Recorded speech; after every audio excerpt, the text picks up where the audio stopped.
No, it's okay. I love the idea of The idea, right? Yep. Okay. If I It's if an I could idea. roll, Do you know how to roll? no, I know, but that sounds nice. It's I know there's a square box step. I know the box step, right? No, that would be the that would be the box.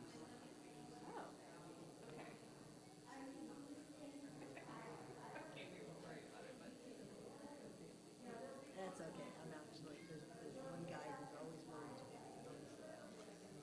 So Okay. like him perfectly well. Yeah, yeah. Right? That's a different relationship. Exactly. Yeah. Oh, that's okay. Well, This is I good. I We're right on time. oh, okay, good.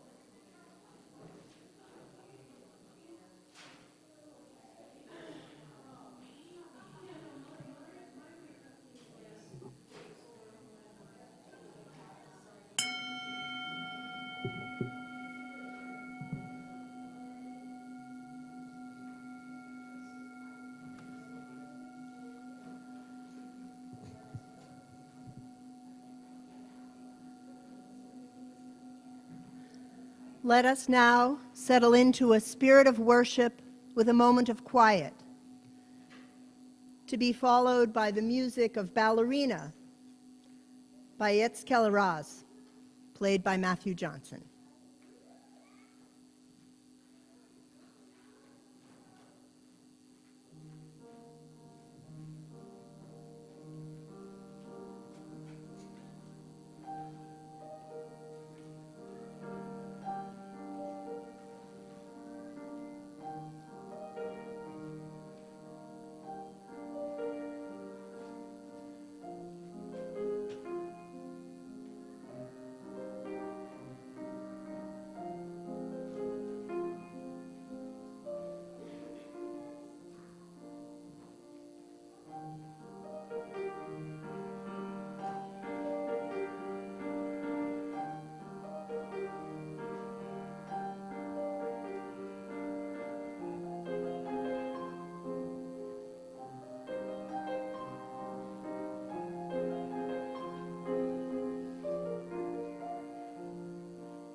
Good morning, friends. It's so good to. Oh, all right. Let's see. Do we have microphone? Do we have sound? Yes? Okay. Thumbs up. Better now? All right. I will speak up also. It's great to see you on this gray day, all your shining faces. This morning, our chalice lighting comes from Jalaluddin Rumi, a 13th century Persian poet. Unlike it says in the order of service, he is not a sifu, which would be a teacher in the Kung Fu or Tai Chi martial arts traditions, or it could be a video game about revenge. And so he's not a Sifu, he's a Sufi, which is a mystic Muslim. And he writes to us, inviting us in, "Come, come, whoever you are, wanderer, worshiper, lover of leaving. It doesn't matter, ours is not a caravan of despair. Come, even if you have broken your vows 1,000 times. Come, yet again, come."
Good morning and welcome to the Unitarian Universalist Church of Worcester, a congregation of love, hope, and justice, inspiring people to take on the challenges of a changing world. My name is Maura Rouse, and I'm one of your worship associates today. We begin by acknowledging that in Worcester, Massachusetts, we work, learn, live, and worship on the seized ancestral homeland of the Nipmuc people who survive and remain active as the Nipmuc tribe. If you're interested in further information about the Nipmuc tribe, there's a brochure in our foyer. We offer a special welcome to newcomers and those of you online. We're very glad that you're with us today. If you're interested in more information about ministries of this congregation, you can speak with one of the ushers or greeters in the hallway or talk with people in fellowship hour following today's service. For those of you joining us online, please add your name to your video feed for the safety and comfort of other participants today. Please take the time to sign one of the attendance clipboards that are now being circulated.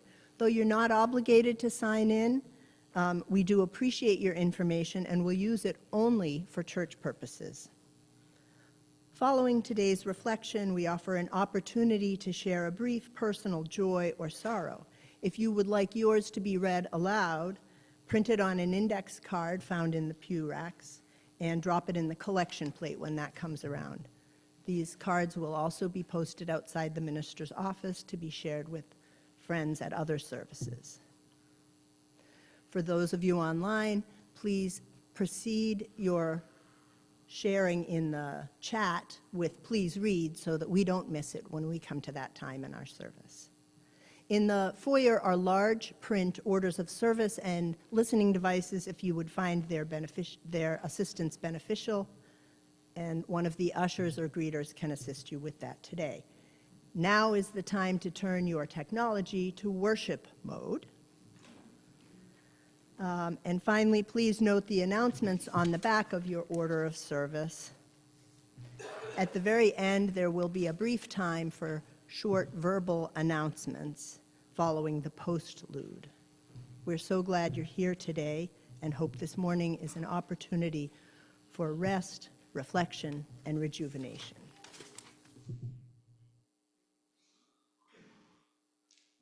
Thank you, Moira. And I did not introduce myself. I'm Kye Flannery. I'm a chaplain, a humanist chaplain at UMass Memorial Hospitals. I'm really glad to be with you today.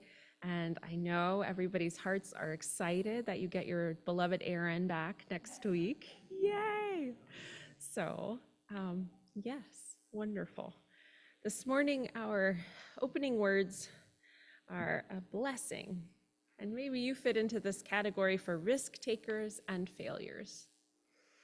Today we share in a blessing for losers, risk takers, all failures far and wide. Blessed are we who fall in the mud, who jump with gusto and rip the pants, who skin the elbows, bruise the ego, for they shall know the sweetness of risk. Blessed are they, we, who make giant mistakes, whose intentions are good, but impact has injured, who know the hot sense of regret and ask for mercy, for our hearts will know the gift of forgiveness. Blessed are we who have seen a D or an F or a C or any letter less than perfect, who are painfully familiar with the red pen and the for we shall know the wisdom in the imperfect. Blessed are we who try again, who dust off, who wash up, who extend the wish for peace, who return to the sites of failure, who are dogged in our pursuit, for we will discover the secret to dreams. Blessed are we who refuse to listen to the naysayers, for our hearts will be houses for hope. Blessed are we who see beyond the surface of another, for we will be able to delight in the gift of compassion. Blessed are we who stop running the race to help a fellow traveler. Blessed are we who pick up the fallen, who stop for injured life, for we shall also know the kindness of strangers. Blessed are we who wildly, boldly abandon winning, for we shall know the path of justice. May it be so. And please join me now, you may rise as you're willing or able, in singing opening hymn number 389, Gathered Here. So we will sing this once through as it's written, and then we will do it as a round, and we will sing it as a round twice. The round will break the church into front left, back left. So front left is number one, comes in first, back left comes in second, back right comes in third, and front right comes in fourth. So let's give it a shot. Gathered here in the mystery of the hour.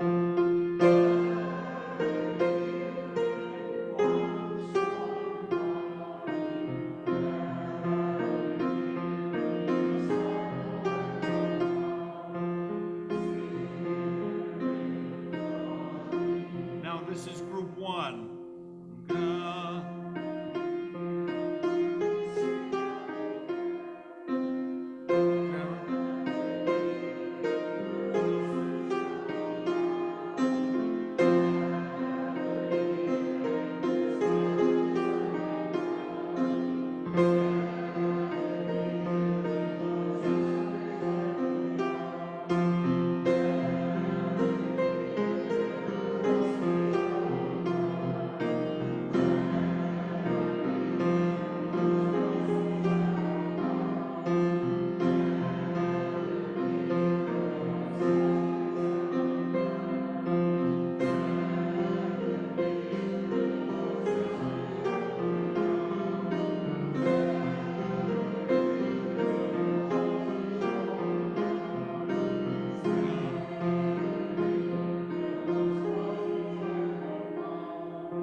At this time, I would like to call forth our basket bearers.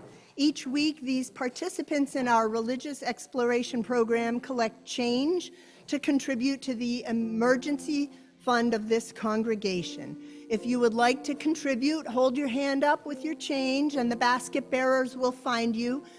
This emergency fund is at the discretion of our minister, and in Aaron's sabbatical, the discretion of our covering minister, Cheryl Lachey, to support members of the congregation in deep financial need. Thank you.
So, how are you hanging in there? um, yeah, it is. I appreciate you taking a minute to just think about how you're doing, just so we can check in with ourselves. It seems like at the hospital, a lot of the meditations lately that I've been offering to people are just sort of a being with what's hard or awful or scary or painful. And some of that is people losing homes or safety nets or things that are supposed to be good services that aren't enough. People hoping they can get what they need, but they're not sure. And I know we are sharing in a common experience right now of a lot of uncertainty. And so I hoped we might start this morning with a little bit of self-compassion. There's a great book if you are interested in learning more called Fierce Self-Compassion by Kristen Neff. It's lovely, it has meditations, and this is one of them if you'd like to close your eyes with me. Just to allow ourselves to relax into our seats, into this space.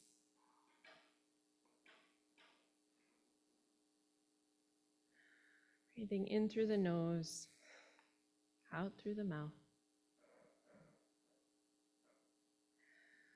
But taking a moment to picture ourselves in a cozy and safe place.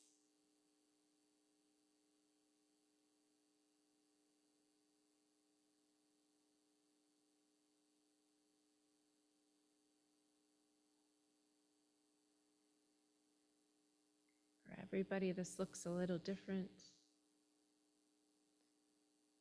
Maybe there's a warm fire.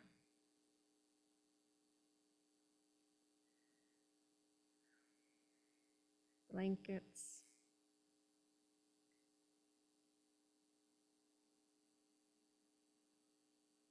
A warm drink, perhaps.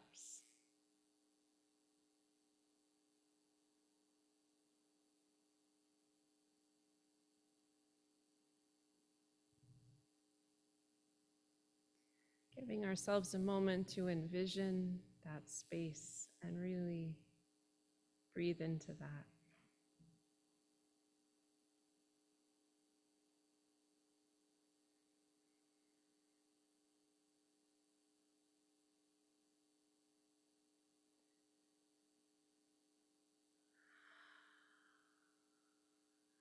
And as we allow our nervous systems to calm and reset, in this safe and cozy space, we may hear a knock, and it will be a friend who's come with some skill or some warmth that we need right now. That friend could come in any form.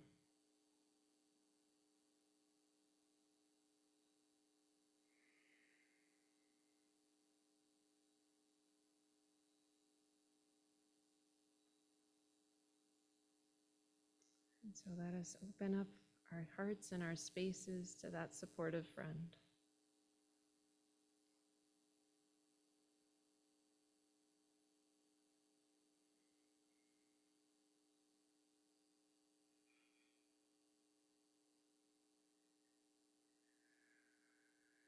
And as we move into a conversation about failure, pain, and loss, as one of our hymns goes,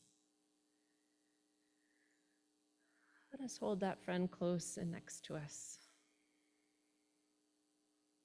Now I invite you to open your eyes and rejoin this group. So here we are, surrounded by friendly friends and a special friend that may have appeared to us in the meditation. And I'll just say that, it's been rough. If you're in a caring profession or a teaching profession or a resource profession or any kinds of things. You may be under extra pressure right now. You may be looking out for burnout for yourself or secondhand trauma, or you may be experiencing direct trauma. And so, in this space, as we're all together, let us hold each other gently. Just be together in this space in a gentle way. Recently, I'll tell you, I needed to leave a patient's room when she started to yell at me.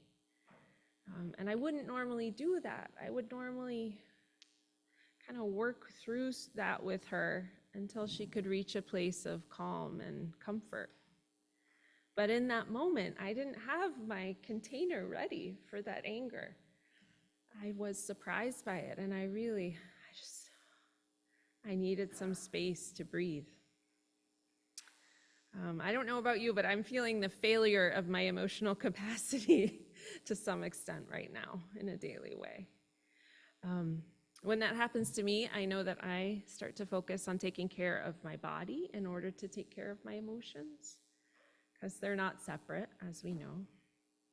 So I started going back to the gym. I don't know what you're doing to take care of yourself right now. But I feel like being at your emotional capacity is kind of like being at the gym and you're lifting to the point of failure and your arms give out, which is not a recommended practice for most people. But there's been a lot. Somebody said to me at the hospital recently, I felt all my life that I will get through this and something better will come, but I don't feel sure of that right now. This is a hard place to be. And made harder because it goes against our cultural narrative that everything harder leads to something better. That what doesn't kill us makes us stronger. Yeah. Eye roll, collective eye roll. Yeah. Oh, yeah. Sure. Yeah, absolutely. Okay, yes. So there's a book I've started reading that's called What Doesn't Kill Us Makes Us. Yeah, right, great title. But it's actually about people after tragedy and trauma. It leaves off that part about stronger, and I like that because it's not the only story that there is. I think one way into the question of failure today is kind of a negative theology approach. What is not failure? So, not meeting expectations we never agreed to, not failure. Being neurodivergent or highly sensitive or being on the spectrum and having different sensory and processing needs from other people, not failure. As rapper Brother Ali says, these are God's fingerprints. Not being able to change another person. That's just you are you and they are them. That's not a failure. Not doing something that isn't our job to do, that's not failure. That's staying in our lane. Changing our mind or our priorities, also not a failure. I love this teasing phrase we use in the shelter pet community, foster fail. Because what that really means is we changed our minds and our priorities midstream, and we are choosing to honor that. And now we have an adorable dog, cat, goat, miniature horse, Highland cow, or all 5 of those. And as an aside, I'll say that comedian Jackie Cation tells a story of being in Iceland and admiring someone's dog, and he says, she's a rescue dog. And Jackie pauses for a minute, she says, what does that mean to you? And he says, she used to rescue people from avalanches. And Jackie says, oh, in my culture, she's a rescue dog means we got a chihuahua from a shelter and are gonna go put ourselves up a statue. Funny stuff. I have a rescue dog. And I love that we pay attention to the pull of our heart and give in to love when we need to.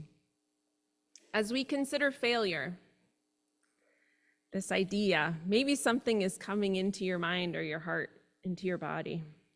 When I say that word failure, I actually get kind of a burn of embarrassment on my face. I don't know what you might feel in your body when we talk about this, but sometimes the burning, thinking about embarrassment, it's like it can be a burning that spreads through our arms, through our chest. If you want to close your eyes for another moment, we could take a minute to really bring up that feeling of what does it feel like to be ashamed or embarrassed in our body.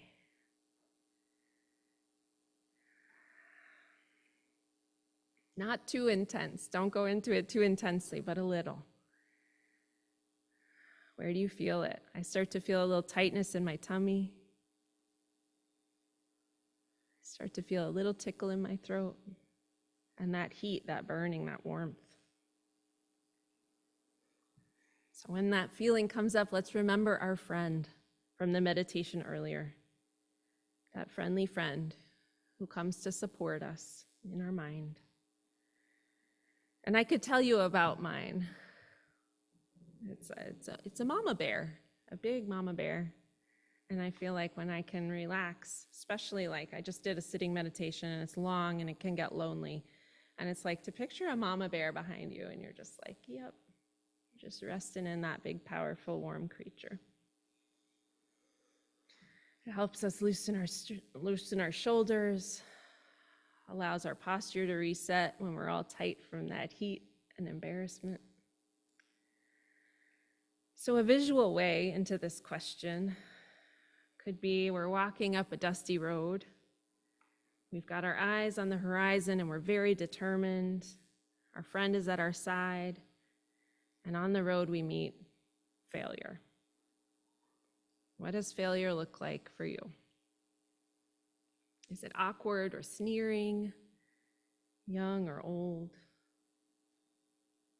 Maybe it's a cultural image, what failure is. But our cultural relationship to failure is strange. Winston Churchill said, "Success is stumbling from failure to failure with no loss of enthusiasm." I'm sure we can all think this morning of some folks we wish would lose a little enthusiasm after so many failures. And I feel like that story kind of works for success stories like Steven Spielberg, who was rejected from film school every time he applied, right? Or Oprah, who was fired as a local news anchor and went on to recreate the world of self-help and to do this incredible show that started so many conversations in our culture.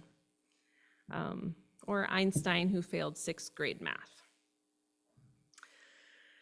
But the actual complexity of failure and success is so much harder to really put into a tidy comparison, into a binary. Like Malala Yousafzai, who kept an anonymous journal as a girl under the Taliban. And she brought up all her courage and decided to tell people who she was. And at age 15, she was shot on a school bus by the Taliban. And then she came from that and recovered and continued to do peace work all over the world and to be awarded a Nobel Prize. I don't actually believe that stumbling from failure to failure with no loss of enthusiasm is possible for me or desirable necessarily. When we are courageous at taking risks and our heart is out there, I don't think that puppy energy of boundless enthusiasm quite covers it. Do you? No. I like instead what a pastor friend said recently. I'm going for 70% success and 30% repair. Which sounds to me like an ecosystem. There's no plant on which 100% of the buds bloom. There's no plant that responds the same way to all conditions. Being in an ecosystem, we're always learning, always getting smarter, going under, around, and through, going dormant for a time until conditions allow us to flourish, or adapting, finding new ways to meet our needs, finding ways to blossom, learning to make sugar from the sun as Marge Piercy put it, spreading like the squash plant. And this is so different from a triumphalist approach. If we consider the battle hymn of the Republic, mine eyes have seen the glory of the coming of the Lord. He hath trampled out the vintage where the grapes of wrath are stored. I know this is like bringing up some, I hope this is not traumatizing you. He hath loosed the fateful lightning of his terrible swift sword. His truth is marching on, and I'm sorry about the pronouns. I'm sorry about the whole thing. Right, so compare that to Leonard Cohen's Cold and Broken Hallelujah, where we do our best. Or that song Finlandia, which I love from our hymnal. Other hearts in other lands are beating with hopes and dreams as true and high as mine. Or Naomi Shihab-Nye, before we know what kindness really is, we must lose things. Faith, not as a way of winning, but as a way of seeing. There's this interesting side point about, in the Bible, I feel like I've come to a different understanding of the whole armor of God. I don't know if people grew up with this concept of the whole armor of God. It's from Ephesians. But it's like you put yourself in the breastplate of righteousness, and you wrap around you the belt of truth. And I just keep thinking of how that reads so differently for a small embattled group of believers than it does for a powerful, wealthy, established faith, right? So if we put on the breastplate of righteousness, in an established faith, we become a bit codified or self-righteous. But in an embattled faith, as underdogs, we might put on a breastplate to defend our heart or to rest in being the people that we want to be, even when we're not winning. So in thinking about failure, I feel like failure can be something that we did agree to do that didn't work out the way we thought, or we couldn't. And in that case, I would say some of us here are scientists, and failure is the basis of science, right? Failure is saying, this is how I think it is, this is what I think I can do, and let's figure out if that's true. And I just read an incredible story of it's a great book. Amy Edmondson is the author. It's about failing, I think it's failing right. But she talks about being a PhD student, putting together this entire study and doing all of this work and then getting there and just having the ground drop out from under her. And she's like, oh my gosh, this is not looking the way that I thought. I didn't think of everything. And part of what is amazing that she walks us through in that book is like how once you get over that shock and terror and embarrassment and shame, that there is so much to discover. Like that is where all of the knowledge that we have comes from.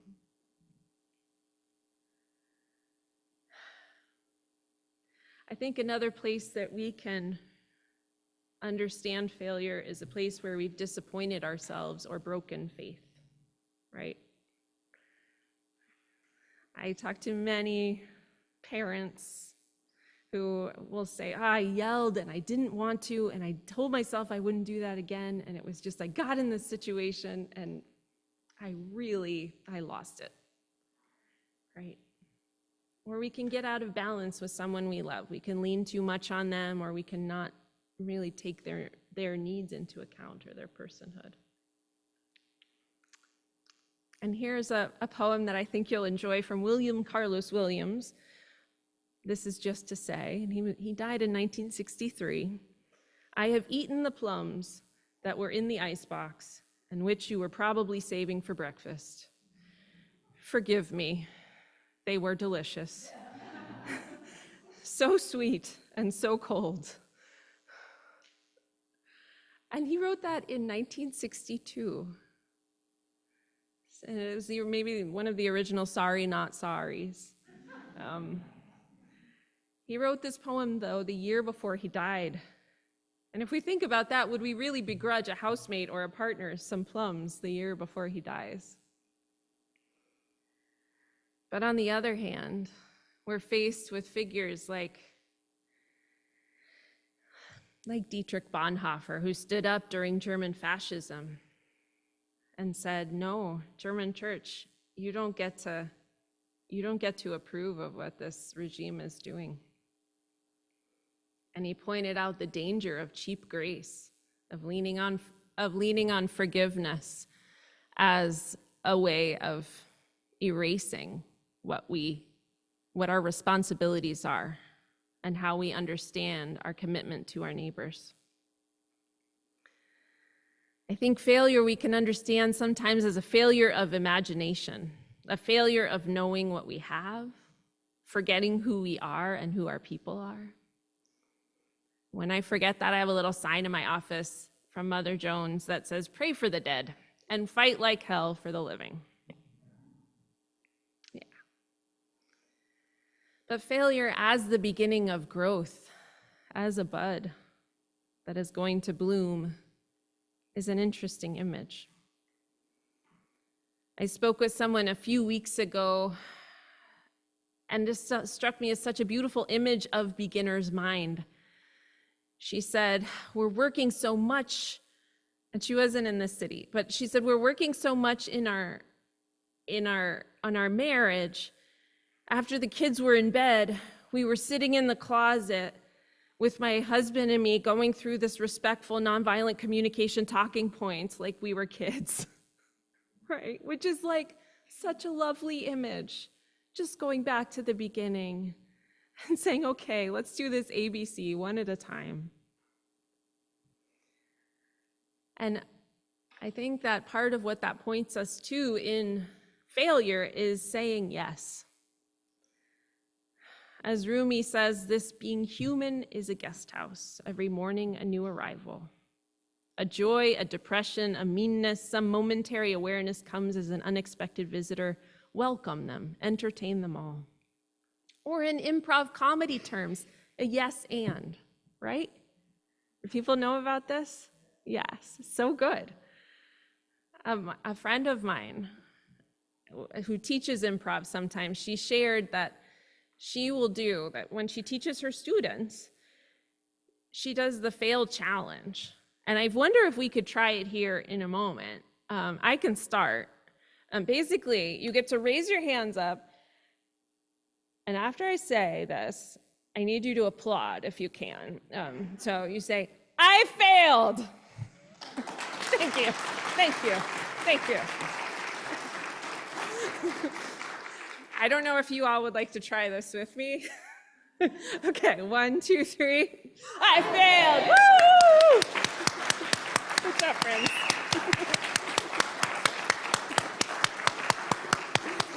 Really, well done. Excellent. And then you dive in. You don't pull back into yourself and get embarrassed and get afraid. Everyone applauds. And now there are colossal failures, but there are small ones, right? Like failing to notice. This is like at church, when we don't notice a visitor or we don't say hello. Kind of reminds me of George Carlin. He says, I went to the bookstore and I asked the sales clerk where I could find the self-help section, and she said telling me would defeat the purpose.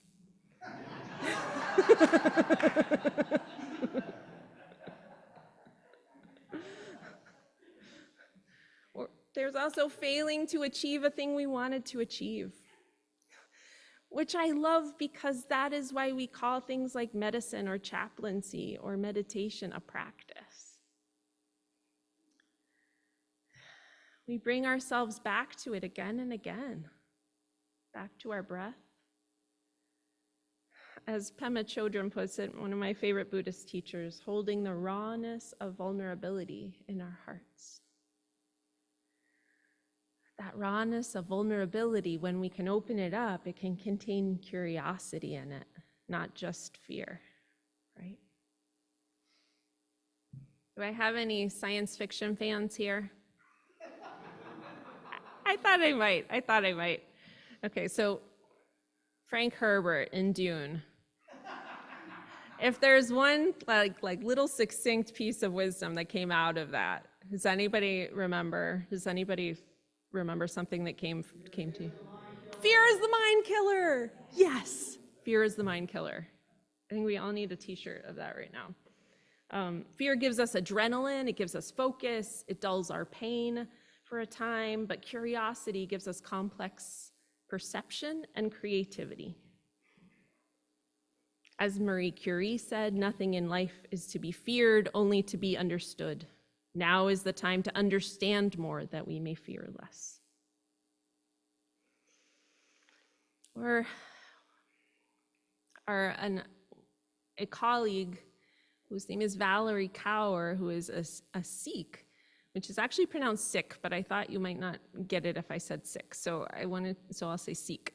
But she's Sikh and she speaks a lot on social issues, and one of the things she talks about is how love and fear do not coexist in the same space. We have to kind of choose at points. And she has a book called See No Stranger that talks about how we can apply that to one another and in our nation.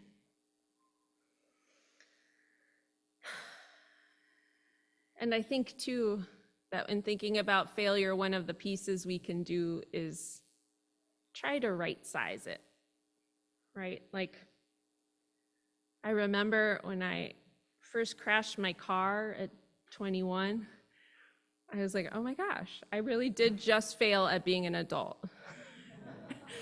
Right, but like, no, you actually failed to stop behind someone who was stopping on a yellow light. You just didn't know that humans did that, and they sure do. So, and there's also, right, it's like, we can fail the earth or we can fail to call our congressman. And one of them is fixable and one of them is not. But I think when we avoid failure at all costs or ignore the places that might be risky, we don't get to pay attention to changes in ourselves or our needs as we pursue a goal. We can get a little bit rigid. John Cleese of Monty Python fame talks about how one of the basics of humor is a mismatch between our beliefs and our life. It's like we take our ideas of how life should be, and then life continues to prove us wrong again and again. And that, I think, is that's where he was writing from, and he wrote the Every Sperm is Sacred song, and had it performed by a group of cheerful children in an orphanage.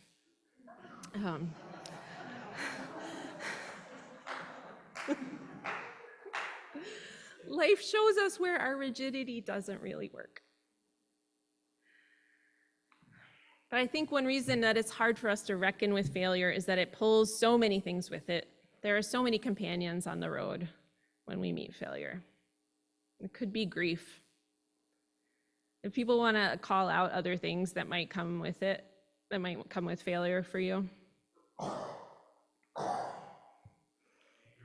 Anger, yes. Self-doubt, disappointment. Shame is a big one. Oh, discouragement, yeah, and despair, like it can even deepen into a despair. Isolation, yeah. Depression, yeah. Anxiety. Turns out failure has a posse. Yeah. And it's interesting because, like, okay, so Lucille Ball divorced Desi Arnaz, as you may know, and he wasn't faithful. But still, one of the things she said was, I hate failure, and that divorce was a #1 failure in my eyes. So she did get remarried, she was happy again, but it was like that shame. She was really speaking to that shame that was there. And when our pride is wounded, that may be something we need to figure out how to nurse until we figure out our way through it. If we don't take care of that wounded pride, right, we double down. We get hard. But philanthropist Warren Buffett tells us if you find yourself in a hole, the first thing to do is what? Thank you. That's right. stop digging. Queen Latifah is a rapper and an actress, an amazing human being. And she tells us anyone who succeeds has failed, right? Because that vulnerability is a place that any creative person knows well. And there's a great audiobook. I highly recommend this. Okay, Late Bloomer by Maisie Eddings. It is the trauma-informed lesbian flower farm story that we all need right now, I feel. It's amazing. And there's a description of one of the characters, Opal, who's a painter.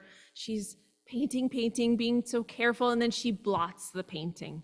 And she just goes through the spiral of creation and failure and self-recrimination, and it's so lovely to read. It's so familiar as a fellow creative. Late Bloomer, highly recommend. But then in art, we get to discover what is underneath that. When our vision of success doesn't come to be, and we get to dig into failure, kind of like gardeners. Not a yes or a no, but a process. Success or failure as a binary may scare us. Like these lines from Instagram poet Rupi Kaur, who captures the box it puts us in. I want to live, I'm just afraid. I won't live up to the idea people have of me in their heads. Success or failure as that binary snags us. We get caught in a trap because she's talking about fear and projection. I want to live, I'm just afraid. But she's not really afraid of others, she's afraid of shame. So the work is going to be caught in the middle of all of that until she works directly with the shame on the other side. In coming to a close here, a phrase I love from recovery community, which encourages us to look more deeply at ourselves, is we can never get enough of what we don't need. Yeah. So good, right? It's so good. Because that's an interesting kind of failure too, a failure of recognizing our true need, not the thing that we use to fill the hole.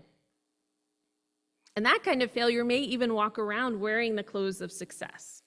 Anne Lamott, who writes books and is also a person in recovery, talks about how publishing success is actually terrible. She says, it almost killed me. All the intensity and confusion and expectations and getting lost in what isn't the true thing you need.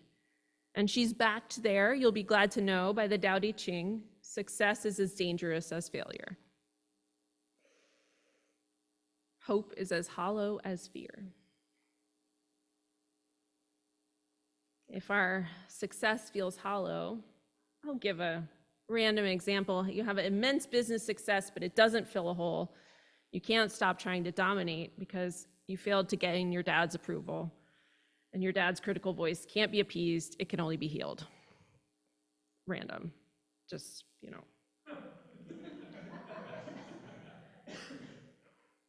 But Stephen King, who's a prolific writer, says this about writing. Writing isn't about making money or getting famous or getting dates. It isn't about getting laid or making friends. In the end, it's about enriching the lives of those who will read your work and enriching your own life as well. It's about getting up and getting well and getting over. Getting happy, okay? Getting happy, that's what he says. Getting up, getting well, getting over, getting happy. So in Buddhism, there is a saying that goes, if you see the Buddha on the road, kill him. Sounds a little bloodthirsty, but I actually think it's about complacency. I think it's about self-satisfaction, hanging our identity on one thing. That there are ways in which we may try to pin down exactly who we are by keeping track of our tally of perceived failures and wins. But those are not who we are. And if we start to try to use them as shorthand for the true depth of our experience, if we see those on the road, I don't want to say kill them because that does sound very violent, but maybe just acknowledge that the image of perfection that we recognize is fleeting. At the gym, pushing to a point of failure for some can mean their muscles will leap ahead and get stronger if they don't injure themselves. But spiritually, I think that the practice of meeting failure is a mix of nurturing ourselves back to health and staying open to learning and accepting the challenge of that discomfort. It's not comfortable. Working with that ego, because we all do posture to protect ourselves from being wrong. Also calming down that ego so that our core self, not all of the stuff on the outside, but our core self can really learn something. That great song we have, for all that is our life, for sorrow we must bear, for failure, pain, and loss. For each new thing we learn, for fearful hours that pass, we come with praise and thanks.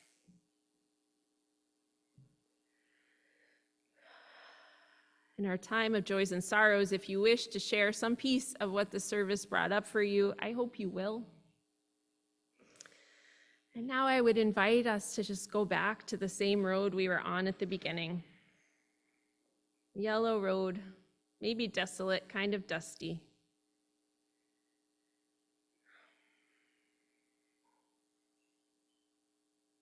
But this time we, as a traveler, may be played by a phoenix.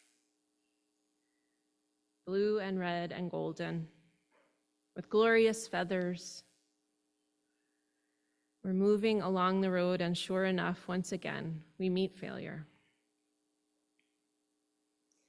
And maybe the failure is played by fire. And maybe we are unafraid to burn. May it be so. Amen. Thank you, friends.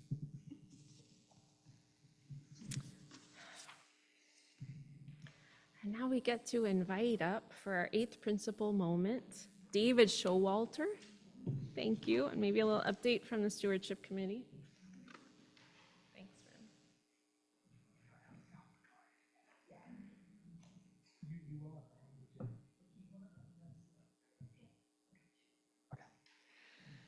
Good morning. So on behalf of the 8th Principle Task Force, I want to express our gratitude for the thoughtful feedback that we received during the service that we led in January. Those reflections about our visions for what this congregation looks like in the future and action steps to get there have been very helpful. An overarching theme for the vision question was the desire for a diverse and welcoming congregation, a space where people of all backgrounds, identities, and experiences feel not only included, but also embraced. To bring this vision to life, the common theme for associated action plans was working collaboratively with organizations in the city of Worcester, engaging in local advocacy and immigration support, and building strong partnerships with community organizations and congregations that not only share our values, but also represent the true diversity of the city. This work will not be straightforward or easy. It requires us to embrace meaningful change, not just in how we act, but in how we think about belonging and inclusion. It will require some tolerance of failure, as we have heard so eloquently this morning. It calls us to meet people where they are, rather than expecting them to conform to our existing norms and traditions. By creating what Paula Cole-Jones, one of the founders of the 8th Principle movement, described as a community of communities. We have to honor unique identities, cultures, and experiences that each person brings.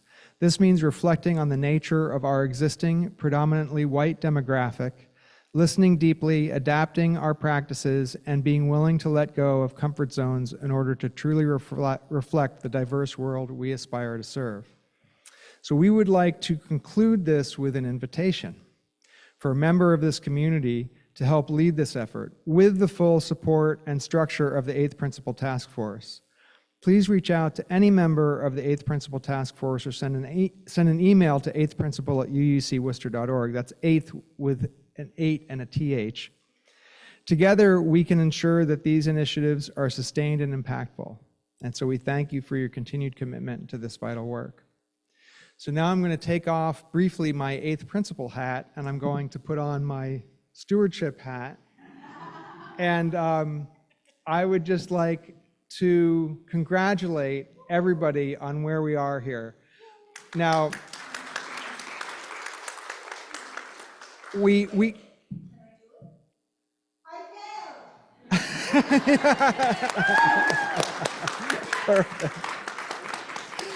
that is so perfect.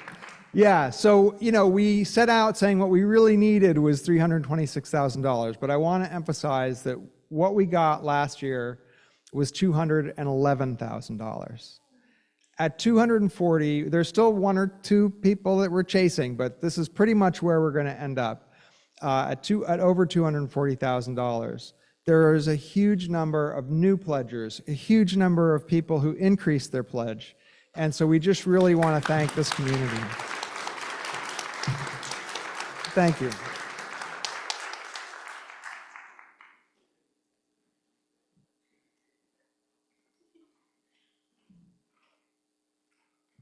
And now we will take up the offertory.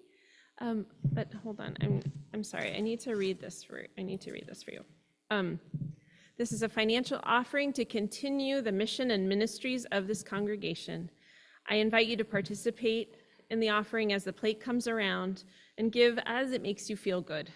For visitors and newcomers, please consider this service our gift to you, and don't feel obligated to contribute. For those joining online or who wish to contribute digitally, you may text 508-232-5331 or visit uucworcester.org/donate. At this time, the morning offering will be gratefully received.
This is our time for joys and sorrows.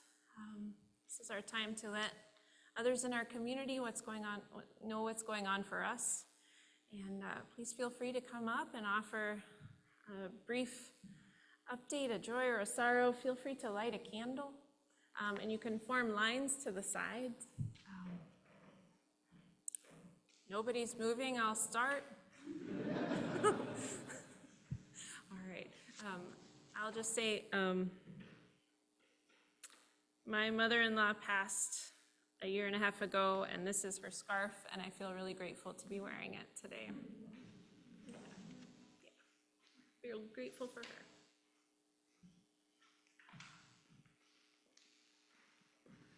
It's me again. I just want to say one of the joys of my life is also how well this congregation has done in Erin's absence. And I want to thank Maura Rao for her leadership during the sabbatical time.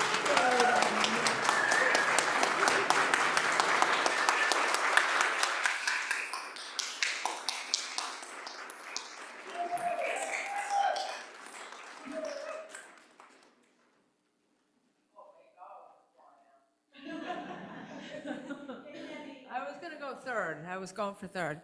Hi, I'm Jenny Dalgizzi, and this morning I was in a quagmire? Yeah, one of those, of, doubt, insecurity, failure, loss, anxiety, and the spiral, right? It goes, oh, I didn't do it, I gotta do it, I gotta do it, I'm gonna. So this is perfect. I'm so glad I came. I threw my pajamas to the side and my hair in a bun, and just came, and I'm so glad I did, and I'm glad you're all here. Thank you.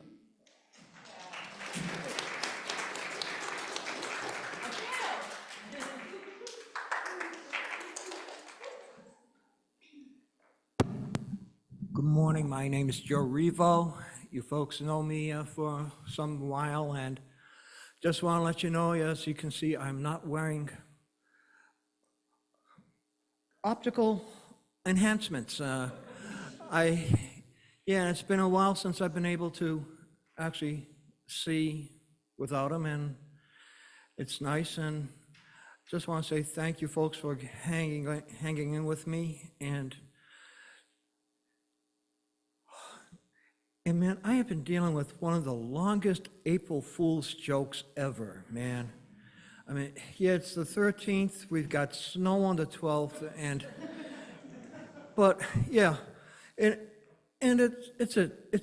50 years since, I enlisted into the Marine Corps, which is, yes, a flag for mental illness, and the 50-year graduation is after the new school year starts this year. It's not with everything else going on with the rest.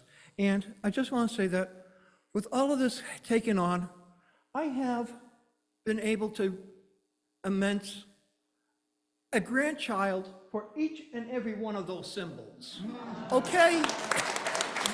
So for what I have gone through for us with all of this, yeah, man, it's a wild ride.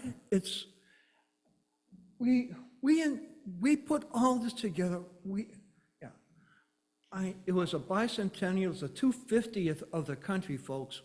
We know what we need to do. We are doing it, and thank you all for being part of the experiment of the United States of Americas. Thank you so much.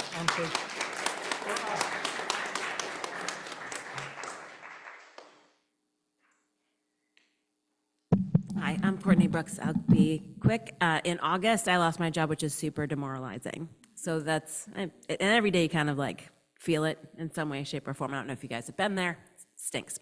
Anyway, what I'm going to say is there's two little joys, and I'm going to wrap my joy in an announcement because I thought I would mention this. I mentioned it to David with your many hats before. My family and I, we do the texting offer.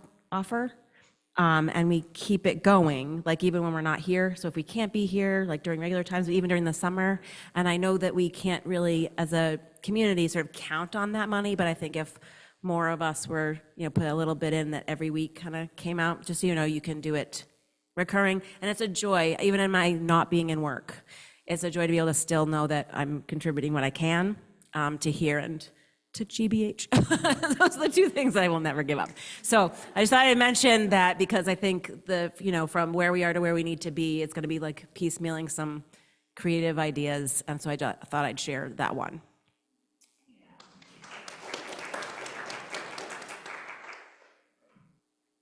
Hi. Wow, lots of friends. I've made lots of mistakes in my life, and through the blessings of God and friends and the government, I've done it without significant financial pain, not a huge amount of physical or emotional pain either. Before age 85, I made a lot of mistakes where I think I was 80 to 100% at fault. And, I grieve that, but it was a long time ago. And, it had something to do with my upbringing and all that. Since then, I think I've generally been in the 40 to 60% fault range. And I know not everybody agrees with me on that. I think some people think I was more at fault and others less. And I can learn from those people, but I still stand by my 40 to 60% assessment of them. And, it's even taken me a while to get there because there were times when I just didn't realize I was at fault at all and I was blaming other people. And I'm probably going to stick with that assessment, but who knows what tomorrow brings. I'm willing to listen. One thing I have thought of over the past years is when people have accidents, and it was a minor one, they think, oh, thank God, it could have been so much worse. Yeah, you can thank God, but for me, and I think for a lot of other people too, much of the reason that it was a minor accident, you can take credit for. It's because you took some precautions, but maybe not all the precautions you should have taken. I'm not saying that all major accidents are because people took no precautions, but probabilistically, I think that's generally true. So, if you have a minor accident, thank God, but take some credit for it too.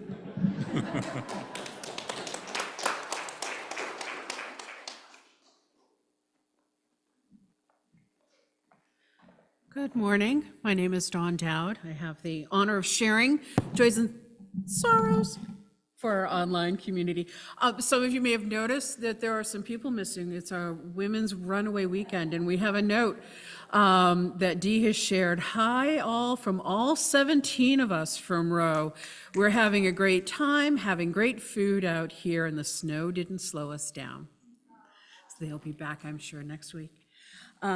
Just checking, I don't see any other online, but I'll give them a moment in case they do to just share on my own. I have a sorrow, sorta. Well, it is a sorrow. I just don't know where it's gonna end up. That's not true, I note that too. Sorry, I'm a rambler. I've been watching my mom go through health issues for many years, and it's been increasingly worsening. Most recently, the last year, she's been getting treatment for mesothelioma, and it looks like the treatment she's not responding to it. So she has her next, possibly last CT scan on Wednesday, and Friday afternoon we go in to see the oncologist to find out if she's responding or if we move her over to comfort care. So just any thoughts, if you're thinking of people who need some support, any thoughts for me and my family and my mom would be really appreciated. Thanks.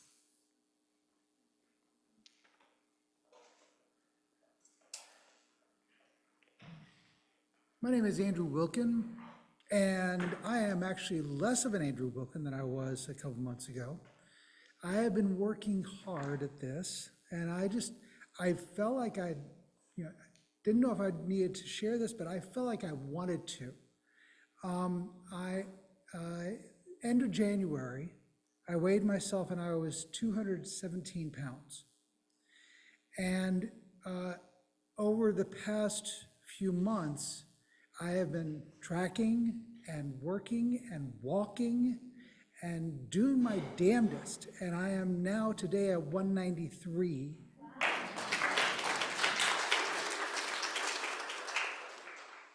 I looked it up. My height, I'm supposed to be 175. I don't know if that's going to happen. But I'm going to try to get to 180 and then reevaluate that. So, thank you.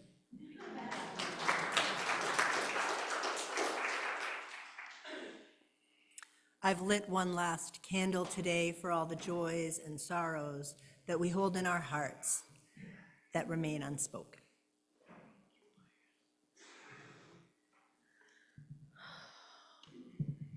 And let us move into a spirit of prayer, meditation, holding this space with each other. Spirit of life and love, one who lights us up,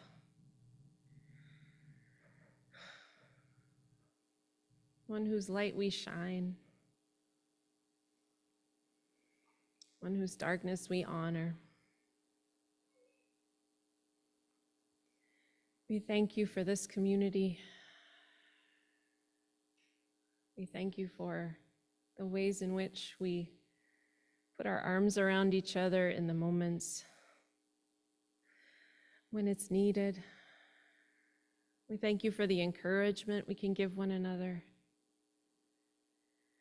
We thank you for the ability to come to this space and to say, reach out to me, spare a thought for me, send good energy to my family.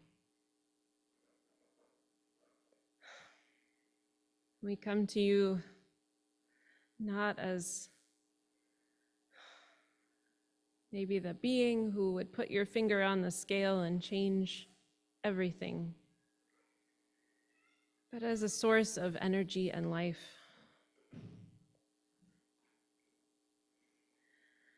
That helps us to be the best humans we can be, to be the best neighbors and friends and the best part of an ecosystem that we know how.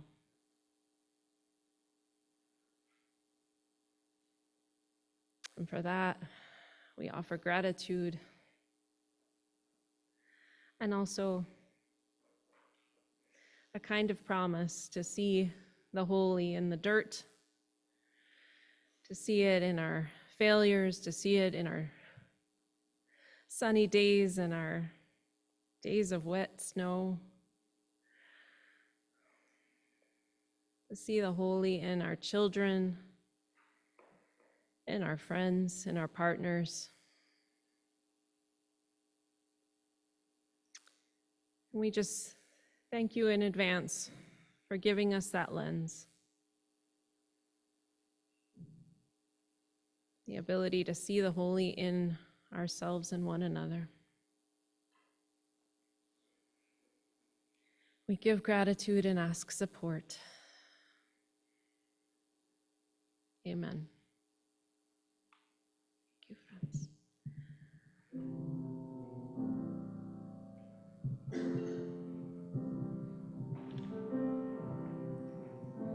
We join you now to sing hymn number 1009 in the Teal hymnal.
Thank you, friends.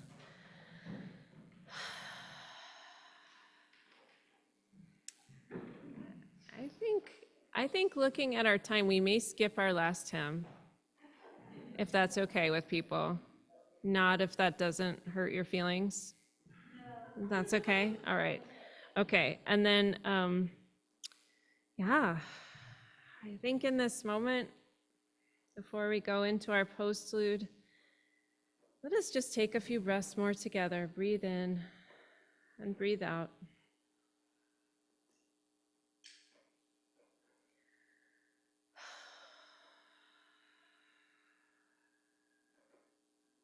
Let us hold a memory of that warm, safe, and cozy place.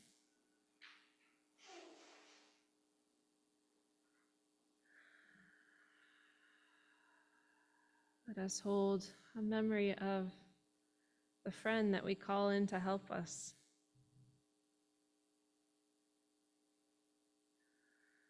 A friend that we can find within ourselves, and if we're lucky to, within our community.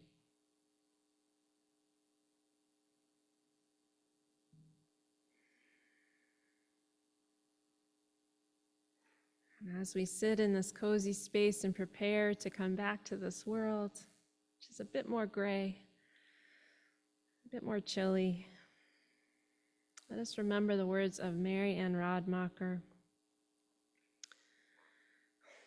Sometimes courage doesn't roar.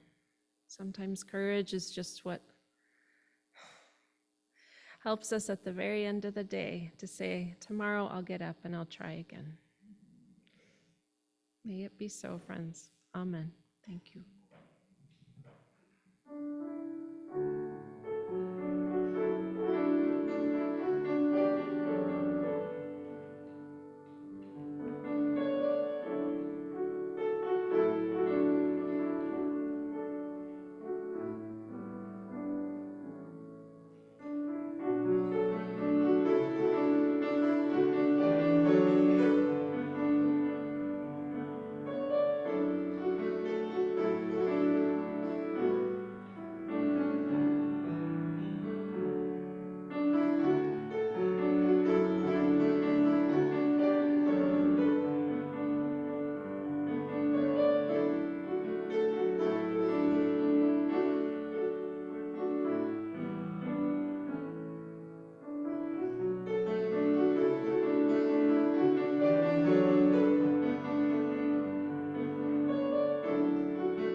As our worship comes to an end, let our service continue first by gathering together down the hall. Have a wonderful week.